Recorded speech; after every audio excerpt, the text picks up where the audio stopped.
Honest, faithful, innocent slave. ಹೇಗಿದು subconscious mind ಅಂತ ಅಂದ್ರೆ, ಅದಕ್ಕೆ ಸರಿ ತಪ್ಪು ಗೊತ್ತಿಲ್ಲ. ಗುಟ್ಕಾ ತಿಂತಾ ಇದ್ದೀನಿ, ಇದು ಸರಿ ಅಂತ ನೀ ಅನ್ಕೊಂಡಿ ಅಂದ್ರೆ ಸರಿ ಅಂತ ಫಾಲೋ ಮಾಡೋದು. ಇಲ್ಲ ನನಗೆ ರಾಗಿ ರೊಟ್ಟೆ ಮುದ್ದೆ ತಿಂದ್ರೆ ಆಗೋದಿಲ್ಲ ಅಂತ ನೀನು ಅಂದ್ಕೊಂಡಿ ಅಂದ್ರೆ ಅದು ಡಿಸೈಡ್ ಮಾಡುತ್ತೆ ರಾಗಿ ಮುದ್ದೆ ತಿಂದ್ರೆ ನಂಗೆ ಆಗಲ್ಲ ಅಂತ. ಸೊ ರಾಗಿ ಮುದ್ದೆ ತಿಂದ್ರೆ ನೆಕ್ಸ್ಟ್ ಡೇ ನಿಂಗೆ ಡಿಸೆಂಟ್ರಿ ಸ್ಟಾರ್ಟ್. ಮಶ್ರೂಮ್ ಏನೋ ತಿಂದ್ರೆ ನಂಗೆ ಅಲರ್ಜಿ ಆಗುತ್ತೆ ಅನ್ಕೊಂತೀಯ ನೀನು, ಅದು ಡಿಸೈಡ್. ಮಶ್ರೂಮ್ ತಿಂತಿದ್ದಂಗೆ ಕೈಯೆಲ್ಲ ಗುಳ್ಳೆ ಸ್ಟಾರ್ಟ್ ಆಗುತ್ತೆ. ನೀನ್ ಏನ್ ಅಂದ್ಕೋತೀಯ ಅದನ್ನ ಫಾಲೋ ಮಾಡುತ್ತದು. ನಾನು ಇದು ತಿನ್ನೋದು ನನ್ಗೆ ಆರೋಗ್ಯಕರ ಅಂದ್ಕೊಂಡಿ ಅಂದ್ರೆ ಅದು ಆರೋಗ್ಯಕರ. ನೀನು ಏನೋ ಕೆಟ್ಟ ವಸ್ತು ತಿಂದ್ರೂ ಅದು ನಿಮ್ಮನ್ನ ಹೆಲ್ದಿಯಾಗಿಡುವಂತ ಪ್ರಯತ್ನ ಮಾಡುತ್ತೆ. ಅಷ್ಟು ಪವರ್ಫುಲ್ ಇದೆ ಸಬ್ ಕಾನ್ಶಿಯಸ್ ಮೈಂಡ್.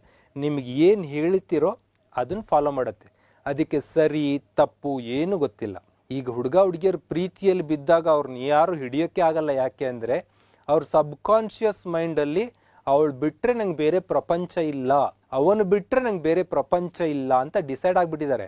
ಅವ್ರು ಈ ಜಾಗೃತ ಮನಸ್ಸಿಂದ ಕೊಟ್ಟ ಇನ್ಸ್ಟ್ರಕ್ಷನ್ ಅನ್ನ ಅದು ಒಪ್ಕೊಂಡ್ಬಿಡ್ತು. ಅದು ಒಪ್ಕೊಂಡಾಗ ಅವಳು ಎಲ್ಲೋ ಮಿಸ್ ಆಗಿ ಸಿಗ್ಲಿಲ್ಲ ಅಂತಂದ್ರೆ ಜಾಗೃತ ಮನಸ್ಸಿನ ಕಂಟ್ರೋಲ್ನೂ ತಪ್ಪಿ ಅದು ಡಿಸೈಡ್ ಆಗತ್ತೆ ನಾನೀಗ ರೈಲ್ವೆ ಹಳಿಗೆ ತಲೆ ಕೊಡಬೇಕು ಅಂತ. ಒಳ್ಳೇದನ್ನ ಹೇಳ್ರಿ, ಇದು ಒಳ್ಳೇದು ಕೇಳಿಸ್ಕೊಳ್ಳುತ್ತೆ.